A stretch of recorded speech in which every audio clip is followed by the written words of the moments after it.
We live in an era where our most reliable witness isn't a person. It's a different kind of soul with fur and four paws. When your phone's memory is dominated by images of a creature that doesn't speak your language, it signals a profound shift. We're exploring a new frontier of the heart today, one where devotion transcends species and reveals hidden truths about the modern human condition. Is this just sentimentality? Or is there a deeper neurological and emotional reality at play? Why now? The modern world is complex, expensive, and often lonely. Major life milestones feel increasingly out of reach for many. But the ancient biological instinct to nurture, to protect and cherish hasn't disappeared. It demands an outlet. The animal companion has become that perfect vessel, offering a pure, manageable form of caregiving in a chaotic age. We must understand a biological key: neoteny. This is the retention of juvenile features. Evolution has hardwired our brains to respond to large eyes, round faces, and clumsy movements with a surge of protective affection. This is the baby schema, and crucially, our pets never outgrow it. While human children's features mature, our dogs and cats remain, in our perception, perpetual infants. When you gaze at them, your brain doesn't just feel love, it chemically creates the bond of a parent. The hormone oxytocin floods your system, identical to what a caregiver feels holding their newborn. So, when you refer to yourself as a pet parent, you are not engaging in a fantasy. You are describing a biochemical fact. But biology provides only the foundation. The structure built upon it is shaped by modern psychology. Consider the concept of the permanent child. Human parenting is, at its core, a journey of planned obsolescence. You raise a child to become independent, to walk away and build their own life. This process, while beautiful, is inherently laced with the pain of eventual separation. A pet, however, represents a bond frozen in time. They will never move away for a job, never form a family that distances them. They offer a unique promise, a love that will not leave, a need that will not expire. This relationship is a sanctuary from the fear of abandonment. For the individual with high empathy or anxiety, this dynamic is a lifeline. Your animal companion doesn't require you to perform or explain. You don't need to justify a bad day or apologize for your mood.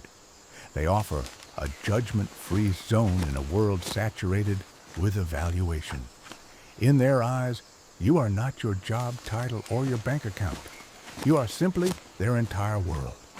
This unconditional positive regard is a powerful psychological antidote to stress and social fatigue. We lavish them with gourmet food, cozy beds, and birthday parties, not as silly indulgence, but as reciprocal gratitude. We are rewarding them for providing us with a space of absolute emotional safety. We can see different archetypes emerge in this phenomenon. Which one resonates with you? The protector.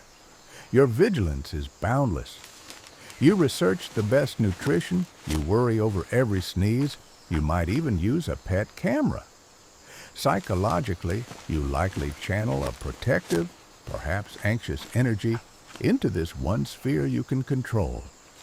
Your pet is your heart, walking outside your body. The companion. You share a profound silent dialogue. You prefer their quiet company to noisy social gatherings, feeling they understand your essence more deeply than most people. This points to a personality that values authentic connection over superficial interaction. Your pet is your confidant. Perhaps the most profound layer is that of the healer. Many who treat their pets as children are engaged in a powerful act of reparenting. Not just the animal, but themselves. The gentle voice you use, the patience you show, the safe environment you create, is that the nurturing you received as a child? If not, you are performing a beautiful act of psychological repair. You are giving a vulnerable creature the love, security, and patience you may have lacked. Every time you comfort them during a storm, you soothe a part of your own inner child that was once left afraid. This bond becomes a cycle of mutual healing. Of course, this depth of connection makes the inevitable loss uniquely devastating. Society often minimizes this grief, calling it just a pet. But the brain knows the truth. It has lost its primary source of oxytocin, its daily ritual of care, its most faithful witness. This is disenfranchised grief, pain that isn't socially sanctioned, which can make it even harder to process. If you have loved an animal this deeply, your sorrow is valid. You have lost a family member. So where does this leave us? We are witnessing and living a quiet revolution in the definition of family. For millennia, family was defined by bloodline and survival necessity. Today, it is increasingly defined by chosen bonds and emotional sustenance. To look at a being of another species and declare, "You are mine," is an act of profound spiritual maturity. It asserts that love, not genetics, is the true foundation of kinship. In a cold, complicated world, choosing to love something with your entire being is not an escape from reality. It is a courageous engagement with it. If this resonates with you, if you have a creature waiting for you that makes the world make sense, you understand that this is no small thing. You are building a family defined not by blood, but by boundless trust. So, if you felt seen by this exploration, show that connection. Hit the like button right now. Let's demonstrate the scale of this quiet revolution.